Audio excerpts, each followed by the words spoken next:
She feels better to play than Yuki on day one. That's something that I can tell you right away.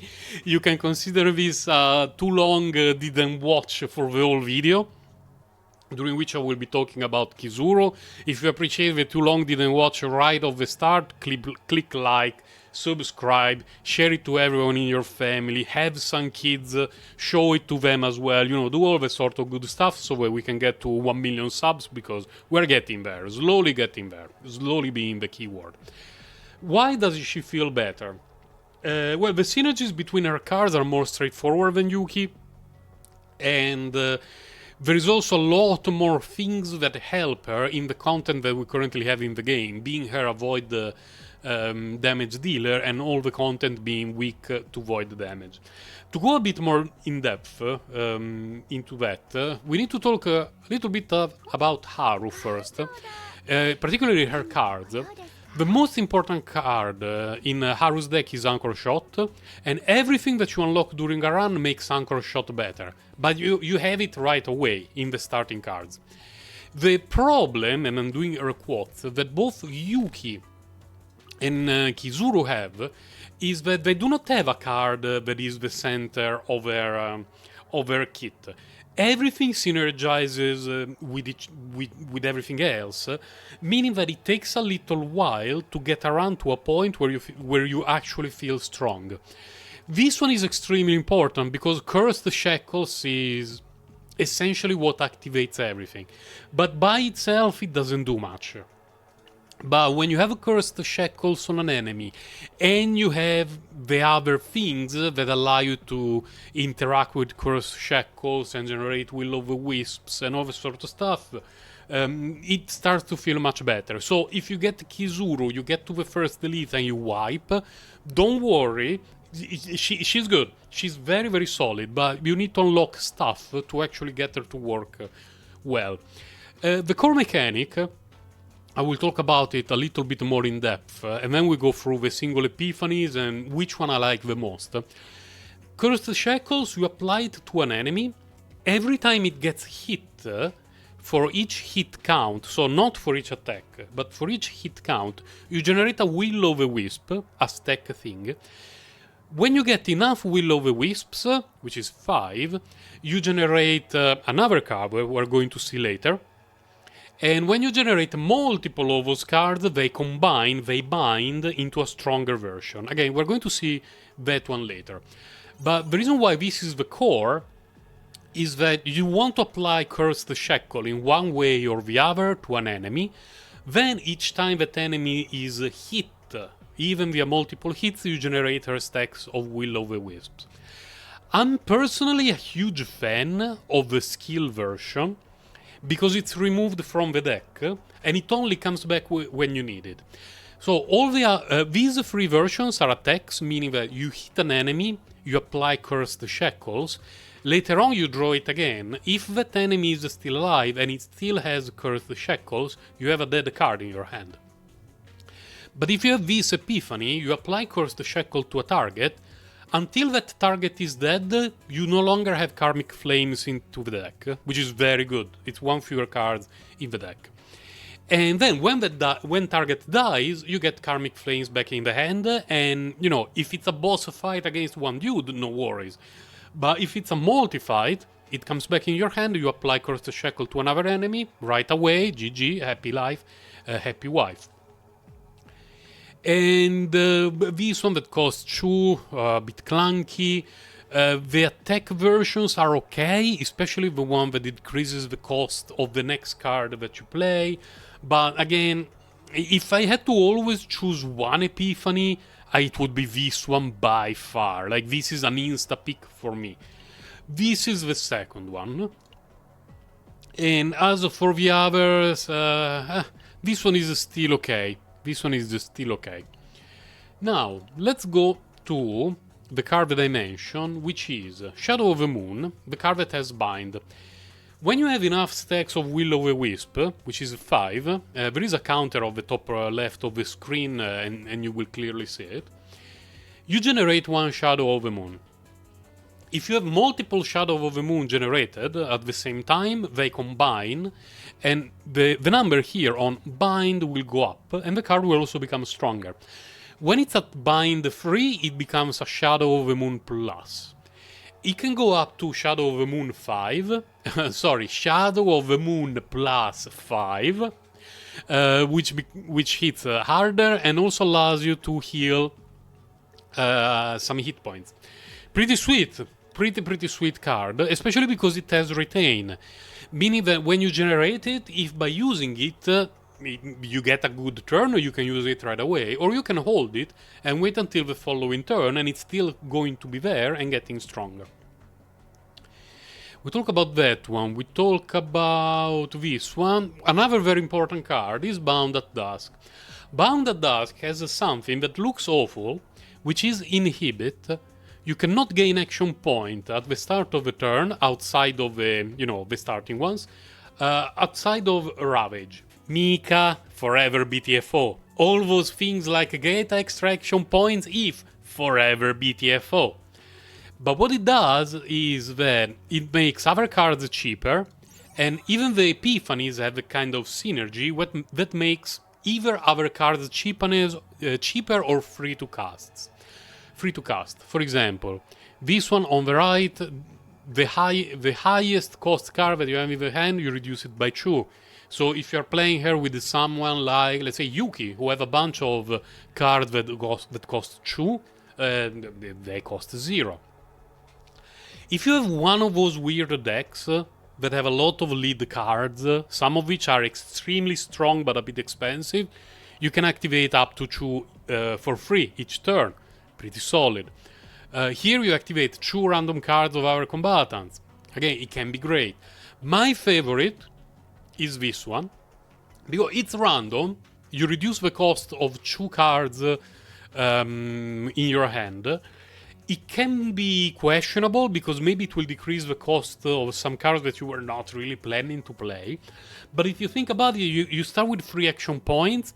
These are technically 2 extra action points, although not as flexible as actual action points. The downside is you don't know on which cards they will hand. The upside is that it's always there. Your turns have 5 action points regardless of which card you draw. If you have some of those decks that generate very solid, consistent action point each turn, and you have a dead hand where you do not generate extra action points and you have nothing to do, you know what it feels like. This is never going to happen. You're always going to have it. 3 action points plus 2 discarded cards. I find that one to be absolutely amazing. But in general, it's a card with a huge downside, but the upsides are very good. Very, very good. And it's unique. It's unique. More on that later. Let's have a look here. Here we do not have unique. More on this later. But so far we have a unique card. Okay. Let's go to Tsukuyomi. Tsukuyomi is this card that it costs 0 and it helps you to generate Will of the Wisp stacks. Okay, let's go to Epiphanies. You generate more Will of the Wisp stacks based on the hits of the attacks of Chizuru, or you generate the cards themselves. You generate for each attack card in hand at the moment. Sometimes it can be great, sometimes it can be a bit cope. But let's point this out just for a moment. It can become an upgrade card that it generates 2 Will of the Wisps every time Chizuru plays an attack card, and it has unique. Oh, there are 2 unique cards. Pretty solid. Then let's go to Oni Hunt. Beautiful art. That's why I decided to use my only card Awaken on this one. By default, it's a card that deals a decent amount of damage, and the next bind card that you use deals more damage, and it hits 3 times. So it helps with the generation of the stacks. And apart from this Epiphany, which is, the card hits harder, but it has counter synergy with Kizuku's whole kit, which is, I don't think I would be playing this one. All the others generate extra stacks. This one can hit up to 5 times. Create moon slashes. Okay. Oh, it can become an upgrade that at the start of a turn automatically generates 3 Will-O-the-Wisps, boosts the damage of Shadow of the Moon Plus, and it has the unique tag. Huh. So, if you keep count on all of this, she can have up to 3 unique cards that are upgrades, essentially removing themselves from the deck, because you play them, you no longer draw them. And why this is relevant is because if you play her in a team with Veronica, you are not going to have many cards that are not unique, meaning that it's going to be much easier to target specific cards for copies, which is very, very good. And yeah, this one, we saw it, it's a card that keeps getting stronger and stronger. Her ultimate, well, her solid, her ego skill is a single target nuke that gets stronger and stronger based on how many Shadows of the Moon you generated, up to 10. So it can become a 750% damage single target nuke for a 5 cost. Solid, pretty solid. Her epiphany is very good. Most of them, apart from this one that for me is absolutely baffling, most of them have very interesting synergies with their kits and with other characters' kits as well. And overall it makes for a extremely solid and fun kit to play. Talking a little bit about save files, there are some things that you can do with Chizuru that are absolutely disgusting, because this monster card for Chizuru, pretty good. It's very expensive because it's a monster card, and when you get an epiphany on it, it's I believe 100 points on a save file. But it hits 5 times, plus it has its own epiphany, which in this case I got 2 morale stacks. Morale stacks for someone like Chizuru is extremely valuable, because if you apply vulnerability to the enemy, 1 stack of vulnerability is lost every time that you hit the enemy. You're hitting enemies a million times with Chizuru, so those stacks go away in no time. But morale stays there until the end of the turn, and it's an extra 20% per stack to each hit of each of your attacks. So you really want a lot of morale or morale on your cards, even on her cards or on other characters' cards. And this one hitting 5 times, it means that you play it, you are instantly generating a bind card, because this is 5 Will-O-the-Wisp stacks right away. Extremely solid. And as far as forbidden cards go, she can use this one to decent extent. Extra hits plus card draw. But she's currently the best character to use this forbidden card. So if you have a save file for Nia where she has Forbidden Hunger, and you can use Confiscation to draw a monster card, this is going to be excellent for Chizuru. And you want to build all her potential a little bit at a time, because everything that you unlock is solid. You know, Moonslash hitting more than once is mandatory for her kit. Extra damage, extremely good. As far as fragment sets go, there is not much to talk about, because Chizuru has been released with her own signature set of fragments. So what else do you want to use on her? You give her the order set? I don't think so. If you have Chizuru and you like her, you get this one. Manifestigo, no Manifesticos from yours truly, at least for now. An extra 20% damage and some extra hit points to the Shadow of the Moon Plus. Shadow of the Moon Plus is used when you use the Shadow of the Moon Plus, you create 1 Shadow of the Moon automatically. That's pretty nice, because it's essentially 5 free Will-O-the-Wisp stacks automatically. An extra 150% chance, 150% damage to Moonlight of High Tide. Okay, it's her ultimate, by the way.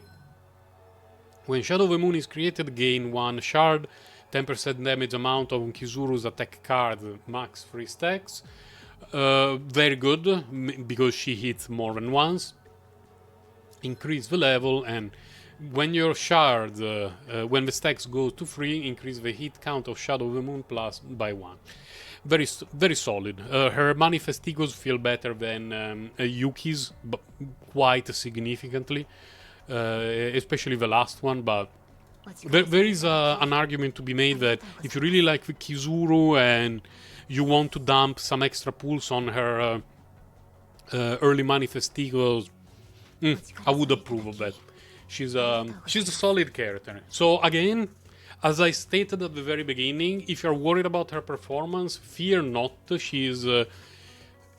I don't want to say she's better than Yuki, but she feels significantly better to play than Yuki because the game environment is centered around content where a character like Chizuru feels much better to play than Yuki. I played them together though, and they work well. Yuki works very well as a... I don't want to say sub DPS, because if you're fighting against a multitude of enemies, she deals more damage than Chizuru. But they synergize well with each other. She has some cards that get multiple hits, and when she struggles to clear multiple enemies, she's going to clear the screen.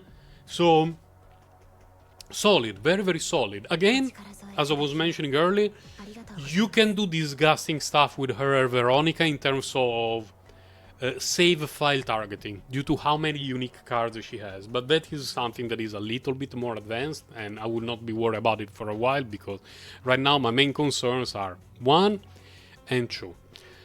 So she definitely gets a thumbs up from yours truly, and enjoy your Chizuru if you are inclined to pull for her. Bye and take care.